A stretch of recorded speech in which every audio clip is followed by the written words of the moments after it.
Good morning students.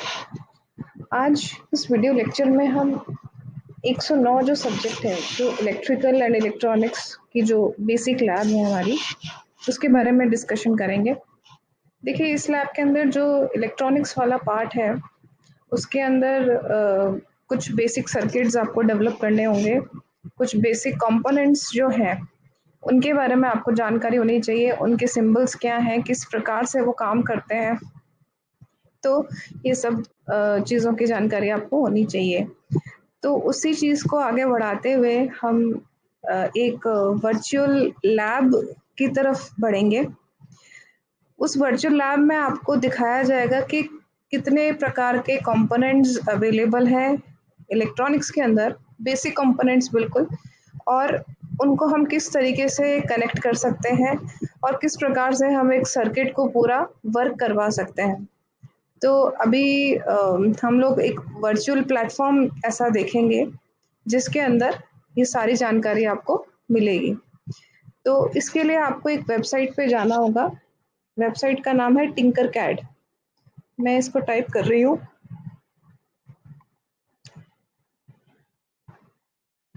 तो बिल्कुल first link पे आपको जाना है, टिंकरकैड।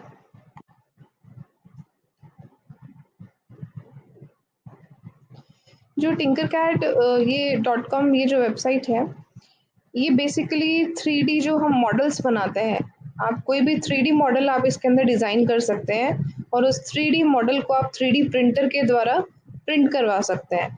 तो बेसिक काम तो इसका यही है, लेकिन हम इसको अपने इलेक्ट्रॉनिक्स के लिए भी यूज़ कर सकते हैं। सर्किट्स बना के सर्किट को चेक कर सकते हैं, या फिर कोडिंग के लिए भी इसको यूज़ किया जाता है। आगे इलेक्ट्रॉनिक्स, एडवांस इलेक्ट्रॉनिक्स में जो भी काम होता है वो प्रोग्रामेबल डिवाइसेस के थ्रू होता है। मतलब ऐसी डिवाइसेस जिस पे आप सी प्रोग्राम का कोड लिख के उससे फंक्शनैलिटी प्राप्त कर सकते हैं। तो वो कोडिंग पार्ट हो जाता है इलेक्ट्रॉनिक्स का। इसके अलावा जो बेसिक सर्किट हम हार्डवेयर में डिज़ाइन करते हैं वो भी इस पे कर सकते हैं। तो आपको इस tinkercad.com पे जाना है। इसका डैशबोर्ड खुल जाएगा इस प्रकार से। मेरा ये लॉगिन किया हुआ है, आप अपना अकाउंट बना के इस पे लॉगिन कर सकते हो, या फिर सीधा आप अपनी जीमेल आईडी से भी इस पे लॉगिन कर सकते हो। अब मैं यहाँ पे देखिए, लेफ्ट साइड में आपको 3D designs, circuits, code blocks और लेसन्स, ये चीज़ें आपको दिख रही हैं। तो अगर आपको कोई अपना डिज़ाइन क्रिएट करना है तो वहाँ जा सकते हैं, 3D डिज़ाइन में जा सकते हैं। अगर आपको कोई कोड लिखना है तो कोड ब्लॉक में जा सकते हैं। हमारी रिक्वायरमेंट है सर्किट्स, तो मैं सर्किट्स पे क्लिक कर दूंगी।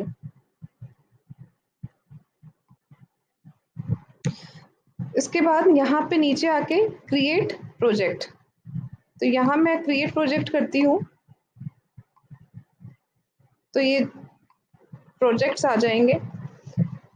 जैसे मान लीजिए प्रोजेक्ट 2 मैंने खोल लिया। प्रोजेक्ट 2 में जाके मैंने क्रिएट पे क्लिक किया और वहां से मैं सर्किट पे गई।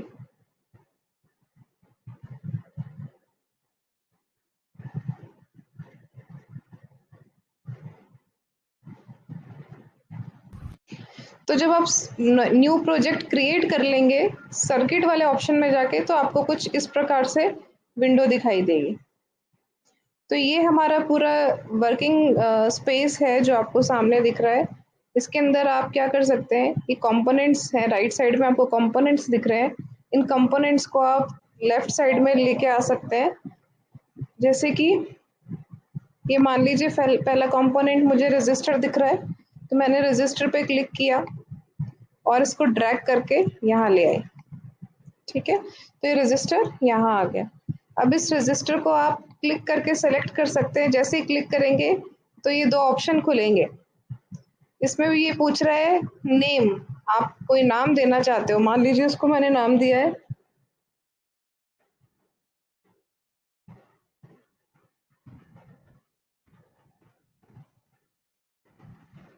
मान लीजिए मैंने इसको नाम दिया है R1, और यहाँ से आप इसकी वैल्यू भी सेट कर सकते हैं। यहाँ से आप यूनिट सेट करेंगे, किलो ओम, नैनो ओम, माइक्रो, मिली ओम, किलो, इस टाइप से।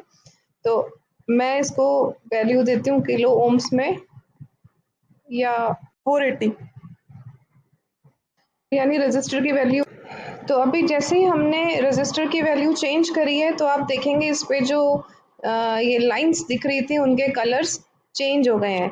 अब मान लीजिए मैं इसकी वैल्यू दोबारा चेंज करती हूँ, इस पर मैंने क्लिक किया, किलो ओम से ओम पे आई और मैंने 480 ओम कर दिया और एंटर प्रेस कर दिया। सॉरी, अब बाहर भी क्लिक करोगे तो भी हो जाएगा। उसके बाद अब आप देखेंगे इसकी लाइंस जो है रजिस्टर की बदल गई हैं। तो देखिए लाइंस क्या बताती हैं, जो रजिस्टर पे लाइंस है वो एक प्रकार की कलर कोडिंग है। इस कलर कोडिंग से पता चल रहा है कि रजिस्टर की वैल्यू कितनी है। तो आने वाली क्लासेस में हम कलर कोडिंग भी सीखेंगे। आज के लिए आप इतना ध्यान रखिए कि हर एक रजिस्टर पे ऐसी कलर्ड स्ट्रिप बनी हुई होती है और उन कलर्ड स्ट्रिप का कलर की वजह से हम रजिस्टर की वैल्यू निकाल सकते हैं। हर एक कलर का एक निश्चित न्यूमेरिकल वैल्यू होती है और उस वैल्यू के आधार पे हम जो रजिस्टर का कितना रेजिस्टेंस है वो निकाल सकते हैं। तो जैसे अब ये 480 ओम का रजिस्टर है तो आप ये देख सकते हैं। सेकंड कंपोनेंट है एलईडी। इसको मैंने ड्रैग किया, इसका नाम आप दे सकते हैं, मैं अभी नेमिंग नहीं कर रही इसकी। नीचे इसमें ऑप्शन दे रखा है कलर, कौन से कलर की, देखिए अलग अलग कलर्स में एलईडी आती है, आपको पता होगा। तो यहाँ से आप कलर चेंज कर सकते हैं, जैसे रेड ले सकते हैं और खूब सारे ऑप्शंस हैं, येलो ले सकते हैं और वाइट ले सकते हैं, ब्लू ले सकते हैं। तो इसमें ये दो सेटिंग्स हो गई।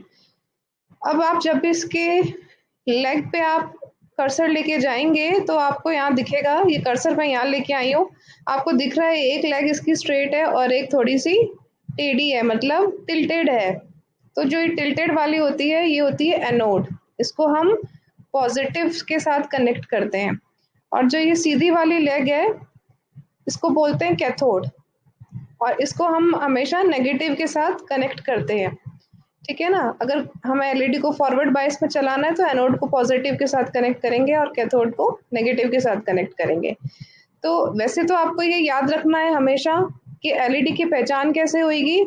असलियत में जब आप एलईडी देखेंगे तो एक टर्मिनल बड़ा होगा, मतलब एक लेग जो होगी वो एलईडी की बड़ी होगी और दूसरी जो होगी वो छोटी होगी। तो जो बड़ी होगी लेंथ में वो होगी एनोड और जो छोटी होगी वो कैथोड होगी। और यहाँ पे आप वैसे माउस लेके जाएंगे इसके ऊपर तो आपको पता लग जाएगा। लेकिन जब भी आप कनेक्शन करें तो आपको ये चीज़ ध्यान में होनी चाहिए कि एनोड को पॉजिटिव के साथ करना है, कैथोड को नेगेटिव के साथ। ये है पुश बटन, इसके बारे में आगे देखेंगे। ये है पोटेंशियोमीटर। पोटेंशियोमीटर में क्या होता है, पोटेंशियोमीटर एक प्रकार का रजिस्टर ही है। देखिए जैसे मैंने इस पर क्लिक किया, इसके अंदर ये दो फील्ड खुल गए इसके, कि आप नाम क्या देना चाहते हो और इस रेजिस्टेंस की वैल्यू क्या देना चाहते हो। तो यहाँ से हम इसकी वैल्यू सेट कर सकते हैं। लेकिन अगर रजिस्टर अवेलेबल है तो पोटेंशियोमीटर की ज़रूरत क्यों पड़ी, क्योंकि इसके अंदर देखिए ये जो वाइपर लगा हुआ है इसको वाइपर बोलते हैं। इसको हम अगर घुमाते हैं तो रजिस्टर की वैल्यू को हम बदल सकते हैं। इस वाले रजिस्टर में जो वैल्यू होती है वो फिक्स रहती है, इसको हम बदल नहीं सकते। मैंने 480 ओम सेट करी हुई है तो वही रहेगी, हम इसको बीच में बदल नहीं सकते। लेकिन पोटेंशियोमीटर के केस में हम इस वाइपर को मूव करते हैं तो उसको रजिस्टर की वैल्यू को भी बदल सकते हैं। ठीक है, तो एक बार मैं आपको दिखाती हूँ। जब भी हम अभी देखिए वाइपर अभी मूव नहीं करेगा, मैं इस वाइपर पे क्लिक माउस लेके जा रही हूँ तो ये कुछ नहीं हो रहा, इसकी ये प्रॉपर्टीज खुल रही हैं। ठीक है, जैसे ही मैं स्टार्ट सिमुलेशन पे जाती हूँ, स्टार्ट अभी हालांकि कुछ भी सिमुलेशन करने के लिए है नहीं, लेकिन मैं आपको ये दिखाना चाह रही हूँ कि जब भी हम सिमुलेशन पे क्लिक करेंगे उसके बाद ही हम इस वाइपर को मूव कर सकते हैं। और जब जैसे ही ये वाइपर मूव होगा उस हिसाब से इसकी वैल्यू जो है रेजिस्टेंस की वो भी हम बदल सकते हैं। तो अगर आपने सिमुलेशन स्टार्ट नहीं किया हुआ है और अगर आप वैसे बदलने की कोशिश करोगे तो ये चेंज नहीं होगी। ठीक है, नेक्स्ट कंपोनेंट है हमारा कैपेसिटर। ठीक है, ये एक नॉन पोलराइज्ड या नॉन इलेक्ट्रोलाइटिक कैपेसिटर है। नॉन इलेक्ट्रोलाइटिक मतलब इसकी कोई पोलैरिटी नहीं है, मतलब इसके किसी टर्मिनल को कहीं भी कनेक्ट कर सकते हैं, टर्मिनल 1 टर्मिनल 2। तो टर्मिनल 1 को भी हम पॉजिटिव से भी कर सकते हैं और नेगेटिव से भी कनेक्ट कर सकते हैं। उसी प्रकार से टर्मिनल 2 को भी हम या तो पॉजिटिव से कर सकते हैं नेगेटिव से, कोई इसके अंदर प्रॉब्लम नहीं है। लेकिन अभी आगे हम इलेक्ट्रोलाइटिक कैपेसिटर देखेंगे, वहाँ पे एक एंड पॉजिटिव होता है एक एंड नेगेटिव होता है, तो उसको उसी हिसाब से कनेक्ट करना तो ये है नॉन पोलराइज्ड कैपेसिटर या फिर नॉन इलेक्ट्रोलाइटिक कैपेसिटर। अभी हम नीचे आके देखेंगे, इसको मैं स्क्रॉल करूंगी तो नीचे इलेक्ट्रोलाइटिक कैपेसिटर भी दिखेगा। कंपोनेंट्स ऑल, ठीक है, ऑल कंपोनेंट्स पे जाके क्लिक करते हैं तो खूब सारे कंपोनेंट्स की लिस्ट आती है। तो यहाँ पे आपको दिख रहा है ये है पोलराइज्ड कैपेसिटर, ठीक है ना। इसको मैं ले आती हूँ यहाँ पे, ठीक है। तो यहाँ से देखिए, इस पे आप क्लिक करते हैं तो आप यहाँ से इसकी कैपेसिटेंस की वैल्यू चेंज कर सकते हैं। यूनिट मतलब माइक्रोफैरेड में चाहिए, मिली फैरेड में चाहिए, फैरेड में चाहिए, किलो फैरेड में चाहिए, मेगा फैरेड में चाहिए या गीगा फैरेड में चाहिए। तो इतनी सारी रेंज है, तो आप बता सकते हैं कि आपको किस वैल्यू का कैपेसिटेंस चाहिए और उसकी वोल्टेज रेटिंग क्या होगी, ठीक है ना। अब देखिए, ये है हमारा नॉन पोलराइज्ड कैपेसिटर। तो इसमें सिर्फ कैपेसिटेंस की वैल्यू ही आपको सेट करनी होती है कि कितने फैरेड का कैपेसिटर है। लेकिन ये इलेक्ट्रोलाइटिक कैपेसिटर है या फिर पोलराइज्ड कैपेसिटर है, तो इसमें आपको कैपेसिटेंस की वैल्यू प्लस वोल्टेज रेटिंग, मतलब कितनी वोल्टेज तक ये ब्रेक डाउन नहीं होगा, उतनी कितनी वोल्टेज तक। और ये देनी क्यों जरूरी है, क्योंकि देखिए ये जो पोलराइज्ड कैपेसिटर होते हैं, इनका जो ब्रेकडाउन वोल्टेज होता है वो कम होता है, कम वोल्टेज पे ये ब्रेक कर जाते हैं, इनके अंदर जो डाइलेक्ट्रिक मटेरियल होता है। तो इस वजह से यहाँ पे वोल्टेज रेटिंग मेंशन करना भी ज़रूरी है। अब देखिए, मैं इसके टर्मिनल पे क्लिक करती हूँ तो ये शो कर रहा है नेगेटिव, और इस टर्मिनल पे कनेक्ट करती हूँ तो ये पॉजिटिव कर रहा है। तो यानी ये पॉजिटिव वाले को पॉजिटिव से कनेक्ट करेंगे, नेगेटिव वाले को ग्राउंड या नेगेटिव टर्मिनल से कनेक्ट करना है। इसकी पोलैरिटी इसी प्रकार से रहेगी। और ये हमारा नॉन पोलराइज्ड कैपेसिटर है, इसके अंदर आप किसी टर्मिनल को कहीं भी कनेक्ट कर सकते हैं। इसमें देखिए आपको पॉजिटिव नेगेटिव जैसा कुछ भी शो नहीं हो रहा है, तो ठीक है। पोलराइज्ड मतलब पोलर, पोलर मतलब जिसके दो पोल्स हों, पॉजिटिव या फिर negative, sorry positive and negative. और नॉन पोलराइज्ड मतलब जिसके पोल्स में कोई प्रॉब्लम ना हो, किसी टर्मिनल को किसी भी पॉजिटिव या नेगेटिव सप्लाई के साथ हम कनेक्ट कर सकते हैं। नेक्स्ट कंपोनेंट है हमारा डायोड। डायोड आपके बहुत यूज में आएगा, ये एक बेसिक डिवाइस है इलेक्ट्रॉनिक्स का, सारी आधार ही डायोड है, यहीं से आपकी इलेक्ट्रॉनिक स्टार्ट होएगी। तो ये डायोड है, देखिए इसमें भी दो टर्मिनल्स होते हैं, एनोड और दूसरा होता है कैथोड, ठीक है ना। तो जब भी डायोड को फॉरवर्ड वाइज में कनेक्ट करते हैं तो एनोड पे पॉजिटिव वोल्टेज देते हैं और कैथोड को नेगेटिव के साथ कनेक्ट करते हैं। अगर हमें डायोड को रिवर्स बाइस करना है तो एनोड को यानी इस टर्मिनल को हम नेगेटिव के साथ कनेक्ट करेंगे और कैथोड को पॉजिटिव के साथ कनेक्ट करेंगे। उसी प्रकार से एक जेनर डायोड होता है, ये हम अभी डिस्कस नहीं करेंगे। इंडक्टर, जैसे कैपेसिटर एक एलिमेंट है पैसिव, उसी प्रकार से ये एक इंडक्टर है। इंडक्टर आप लोग पढ़ के आए हैं, इसके अंदर भी आप वैल्यू सेट कर सकते हैं। तो इंडक्टर को नाप इंडक्टेंस नापने के लिए यूनिट होती है हेनरी, तो यहाँ से आप यूनिट चेंज कर सकते हैं। ये बता रखा है कि पिको हेनरी चाहिए या नैनो हेनरी चाहिए, माइक्रो चाहिए, मिली चाहिए या हेनरी चाहिए या किलो हेनरी चाहिए, इस प्रकार से।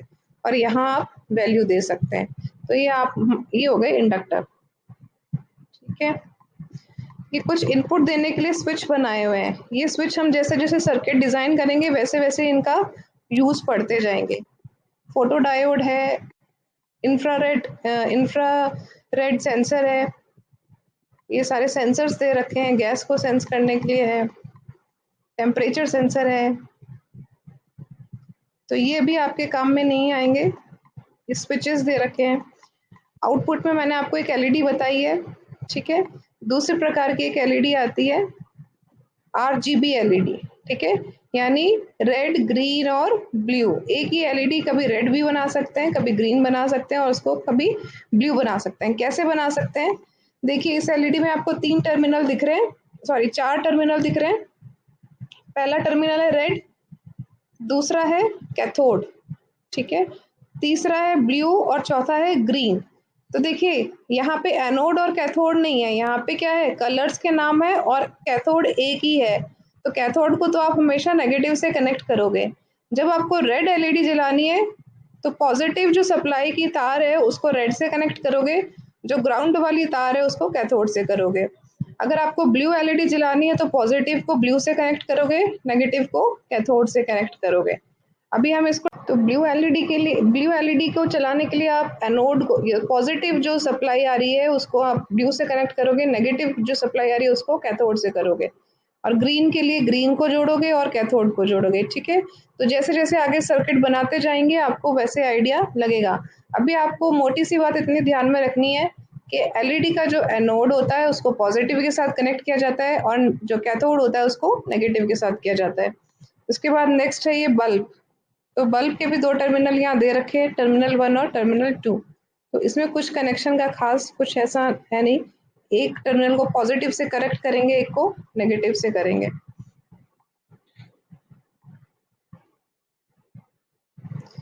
अब देखिए आगे इसके अंदर ये मोटर्स वगैरह भी हैं, सब सब दे रखा है, आईआर रिमोट भी दे रखा है, ये 7 सेगमेंट डिस्प्ले भी है। तो ये ज़रूरी नहीं है आपके फर्स्ट ईयर में ही काम आए, आगे आगे जब आप इलेक्ट्रॉनिक्स स्पेशलाइजेशन में जाएंगे, सेकेंड ईयर थर्ड ईयर में जाएंगे, तो वहाँ आपको खूब सारे सर्किट्स मिलेंगे। तो आप उन सर्किट्स को बना के इस पे टिंकर कैड पे बना के डिज़ाइन करके आप उसकी फंक्शनैलिटी को अच्छे से चेक कर सकते हैं। आपका ये जो प्रैक्टिकल पार्ट है, कोडिंग पार्ट है, वो उससे स्ट्रांग होएगा। ठीक है।